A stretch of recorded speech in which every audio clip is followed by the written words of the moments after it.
Good afternoon student. आज हम काव्य वैभव के अंतर्गत जो हमारा पाठ्यक्रम है, सिलेबस है बीबीए द्वितीय सेम को, उसके बारे में चर्चा करेंगे। सबसे पहली ऊपरी तौर पर हमने कविता के इतिहास को देखा है। सबसे पहले आज जो कविता हमारे अध्ययन के लिए है, ये सुंदर कविता जो है कष्ट, मेहनत तथा एक नारी किस प्रकार अपनी समस्याओं का सामना करती है, कठिन से कठिन परिस्थितियों को भी वो किस प्रकार से उसका मुकाबला करती है, ये बातें हमें बताई है। कवि का नाम है सूर्यकांत त्रिपाठी निराला, और इनको निराला भी बार बार हम लोग बीच बीच में कहेंगे। देखिए, तो इस कविता का नाम है तोड़ती पत्थर। मुझे लगता है छात्र, इससे पहले भी आपने इस कविता का अध्ययन किया है। तोड़ती पत्थर पीयूसी फर्स्ट ईयर में एक कविता थी। देखिए, सुंदर कविता है। देखिए, सूर्यकांत त्रिपाठी निराला जी क्या करते हैं, इलाहाबाद चले जाते हैं, और इलाहाबाद जाने के बाद एक नारी किस प्रकार से उस पथ पर, उस रास्ते पर पत्थर तोड़ती है। इतनी धूप होती है, फिर भी वो किसी छायादार पेड़ के नीचे जाकर नहीं बैठती। ये अपनी रोजी रोटी के चलते वो मेहनत करती है। एक अबला नारी है, साधनहीन है, जिसके जीवन में कोई ऐसा साधन ही नहीं है कि वो अपना जीवन जी सके, इसलिए वो बड़ा हथौड़ा हाथ में लेकर रास्ते पर पत्थर तोड़ती है। आपने भी इस दृश्य को कभी कभार देखा होगा। ठीक है, तो ज़्यादा जानकारी हम आपको अभी देंगे नहीं ऊपरी तौर पर, क्योंकि ऊपरी तौर पर बता रहे हैं, आगे जाकर हम कविता को देखेंगे। सूर्यकांत त्रिपाठी निराला जी। पंडित सूर्यकांत त्रिपाठी निराला का जन्म बंगाल के महिषादल राज्य के अंतर्गत मेदिनीपुर जनपद में वसंत पंचमी के दिन 1896 में हुआ था। इनके पिता परमपुरुष राम सहाय त्रिपाठी नौकरी के लिए यहाँ आ बसे थे। इनके पूर्वज उत्तर प्रदेश के उन्नाव जनपद के गड़ाकोला गांव के निवासी थे। इनके बचपन का नाम सूर्य कुमार था। यह अपने पिता के इकलौते पुत्र थे। 14 वर्ष की अल्प आयु में निराला का विवाह मनोहरा देवी के साथ संपन्न हो गया था, लेकिन 1918 में इनकी पत्नी का देहांत हो गया। तब निराला 22 साल के थे। बताया जाता है कि मनोहरा देवी एक सुशिक्षित तथा विदुषी महिला थी। निराला को एक पुत्र और एक पुत्री थी। निराला का जीवन अनेक अभावों एवं विपत्तियों का जमावड़ा था। इनका व्यक्तित्व करुणा और क्रोध, आत्मसम्मान और विषण्णता, कठोरता और कोमलता, अक्खड़पन और सहजता जैसे विरोधी तत्वों के मिश्रण से बना था। इनका शारीरिक गठन अत्यंत आकर्षक एवं सुगठित था। कद 6 फुट से अधिक, भरा हुआ शरीर, गेहुआ रंग, बुलंद आवाज़ और आँखों में अपेक्षित गांधीर्य। बढ़िया महीन धोती, कंधे पर रेशमी चादर, बालों में सुगंधित तेल डालकर और हाथ में छड़ी लेकर ये कवि सम्मेलनों में जाया करते थे। कवि जो है बहुत अपने जीवन में संघर्ष किए हुए हैं, और इसलिए आम जनता की तकलीफ, पीड़ा क्या होती है, ये इन्होंने अपने साहित्य के माध्यम से हमें बताई है। तो इस कविता में भी एक अबला नारी के बारे में बताया है। एक नारी होकर भी किस प्रकार से वो अपने जीवन में संघर्ष करती है। जीवन एक संघर्ष है, इसका अच्छा खासा उदाहरण इस कविता के माध्यम से हमें देखने को मिलता है।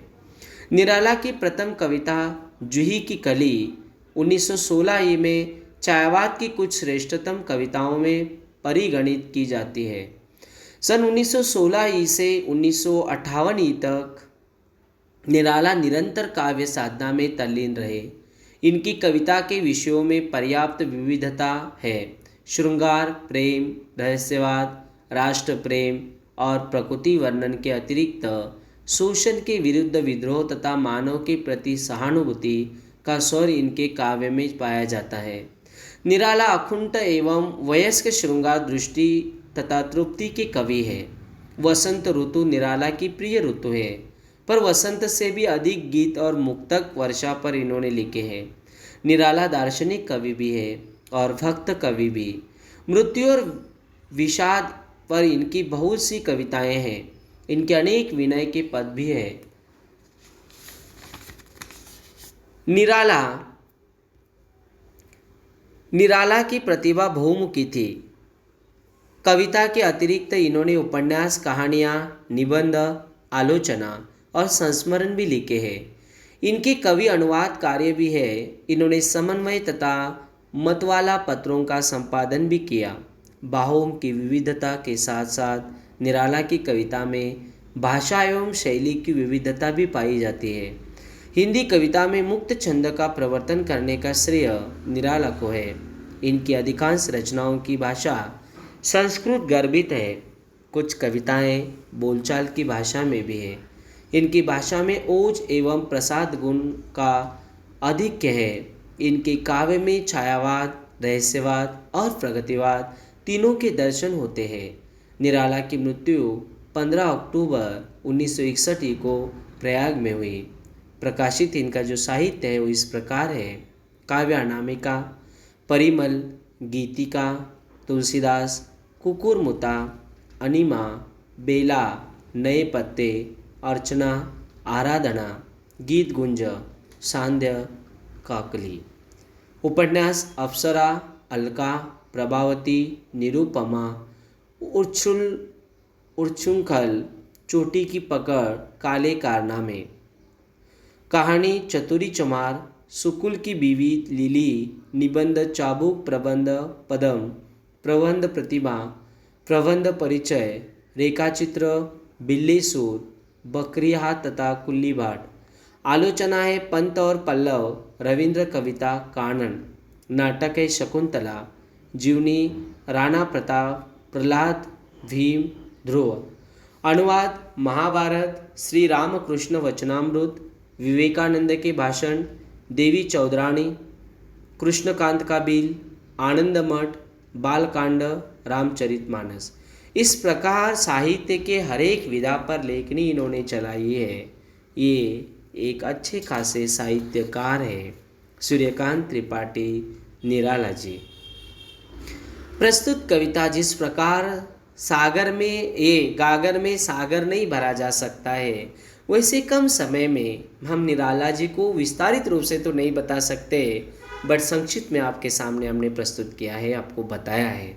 जो हमारे संपादक जी ने इस काव्य वैभव इस किताब में इस कविता को रखा और हमें अध्ययन करने को मौका मिला। देखिए आगे जाकर काव्य का सारांश जो है संक्षिप्त में देखेंगे। प्रस्तुत कविता एक मजदूर युवती पर केंद्रित है।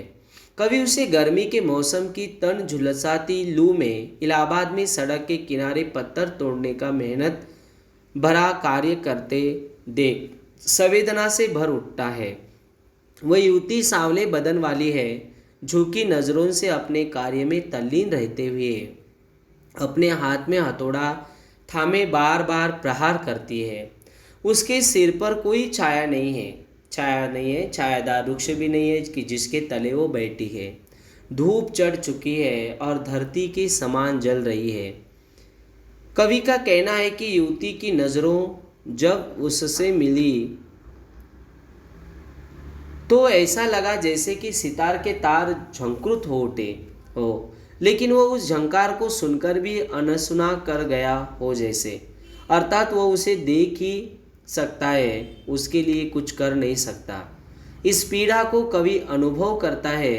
फिर अगले ही क्षण वह सिहरन से भर उठी और उसके माथे से पसीने की बूंदें छू पड़ी। उस जिसको सीकर उन्होंने बताया, सीकर मतलब पसीना। सामने खड़ी विशाल अट्टालिका को देखकर, अट्टालिका बड़े बड़े महल, बड़ी बड़ी इमारतें जो है उसका अर्थ है, देखकर वो उदास हो जाती है। वो शायद सोचती है कि इस विशाल भवन को बनाने में मेहनत उसकी लगी है, लेकिन वह उसमें प्रवेश भी नहीं कर सकती। अपने कार्य में तल्लीन होते हुए फिर जैसे वो बोली, मैं पत्थर तोड़ रही हूँ। इस प्रकार कवि उसको जाकर जब पूछते हैं तो उसके बारे में इस प्रकार की बातें वो बताते हैं, लेकिन कवि उनकी मदद नहीं करते हैं। उस नारी के बारे में वो बताते हैं, शाम रंग का उसका तन का रंग शाम है, कम उम्र वाली हो, उम्र से भी ज़्यादा बड़ी नहीं है, ऐसी वो प्रतांडित युवती जिसका वर्णन तोड़ती पत्थर इस कविता के माध्यम से सूर्यकांत त्रिपाठी निराला जी ने किया है। इस कविता को हम विस्तारित रूप से कल देखेंगे। आज कवि परिचय और ऊपरी तौर पर मैंने आपको सारांश बताया है। धन्यवाद।